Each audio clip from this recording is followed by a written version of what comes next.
La conférence de presse de la Transat Jacques Vabre 2023 vient tout juste de se terminer. Deux équipages yvelinois seront au départ de l'épreuve. Il y aura notamment Louis Burton et Davy Baudard qui seront sur cette Transat Jacques Vabre 2023. Louis Burton qui est rambolitain et Davy Baudard qui vient d'un peu plus loin par contre. Alors Louis Burton, qu'est-ce que ça fait d'être sur cette 7e Transat Jacques Vabre personnellement ?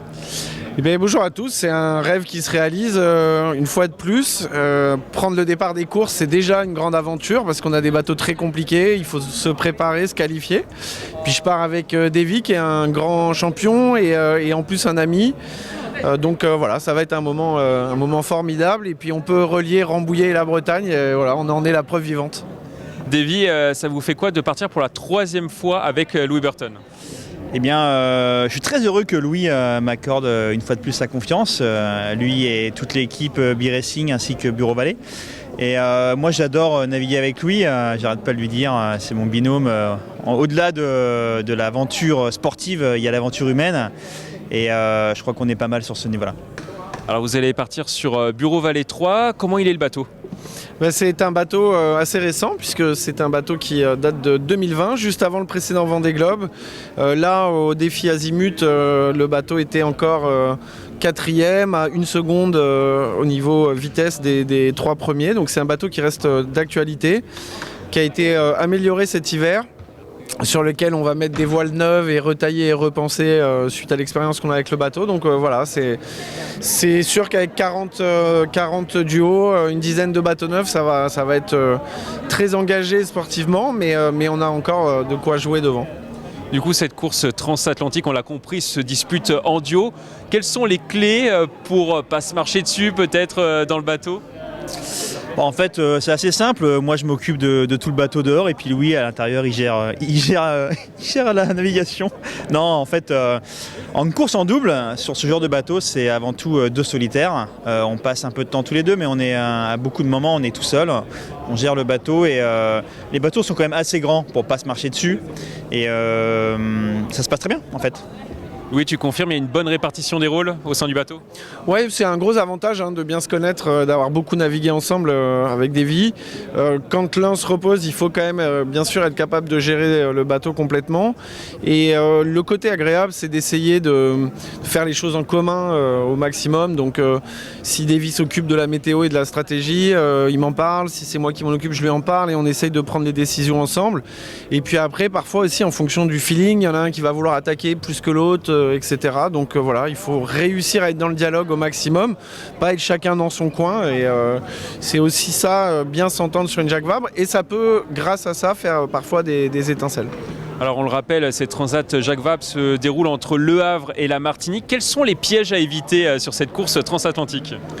Alors le départ du Havre, c'est déjà un endroit compliqué, c'est assez reculé dans la Manche, donc à cette période, on a des dépressions qui arrivent de l'Atlantique, qui peuvent boucher un petit peu la sortie de la Manche. C'est étroit, donc là il y a des cargos, des bateaux de pêche, du courant très fort, donc ça c'est un gros piège déjà, il peut se passer plein de choses. On avait eu des déboires d'ailleurs dans cette zone il y a 2 ans. La sortie du golfe de Gascogne. Avec un dématage. Oui, avec un dématage, tout à fait. Sortie du golfe de Gascogne, zone compliquée aussi parce que y a les systèmes météo viennent s'enquiller comme ça entre la France et l'Espagne, donc c'est un peu bloquant. Puis après, une fois qu'on est sorti de là, on arrive dans l'Alizé plus ou moins vite, donc là on est poussé par le vent. Et puis là, ils nous font faire une petite blague, ils nous font descendre un peu dans le poteau noir, donc la zone où le vent est pas très clair et on va rester un peu dedans. Et puis après, il faut qu'on ressorte dans l'ouest et qu'on arrive à retourner vers la Martinique, pardon. Et donc ça, c'est un défi de réussir à ce que ça se passe bien dans cette zone-là. Là, normalement, il va se passer pas mal de choses. J'imagine, Davy, qu'il faudra bien communiquer dans ces moments clés. Bien sûr, en fait, même bien analyser en amont toutes ces phases, pré-départ, la première semaine qui va être sûrement la plus compliquée. L'arrivée sur le poteau noir, la fin de course au portant en arrivant sur la Martinique, non, il faut anticiper, on communiquera forcément beaucoup tous les deux et 2 cerveaux sont beaucoup plus forts qu'un seul, donc on prendra forcément les bonnes décisions. Si je ne me trompe pas, Louis, tu as fait au mieux 5e sur cette Transat Jacques Vabre. Est-ce qu'il peut y avoir un objectif de podium cette année ou de victoire ? Alors on est dans une philosophie complètement différente. Il faut avoir en tête que quand je termine 5e de la Jacques Vabre, il y avait 15 bateaux au départ. Là on va être 40 bateaux au départ. Il y a beaucoup plus de bateaux neufs. Et on est aussi dans une perspective d'approche du Vendée Globe et sur laquelle on travaille déjà depuis plusieurs années avec Davy et avec le reste de l'équipe Bureau Vallée.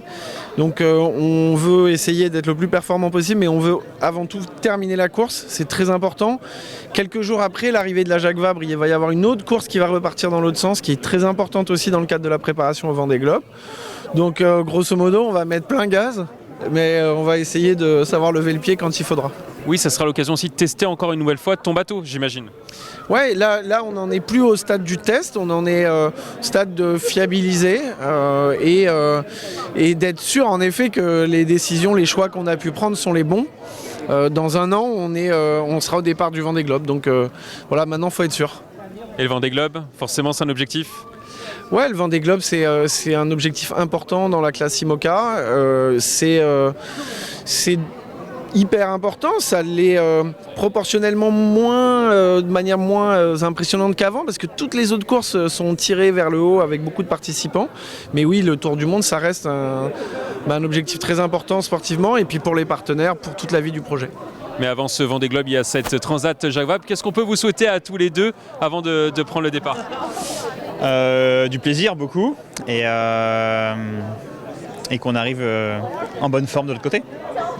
En bonne forme et pas trop loin des premiers, ce serait pas mal. Merci à tous les deux. À la Transat Jacques Vabre 2023, le départ sera donné le 29 octobre depuis Le Havre.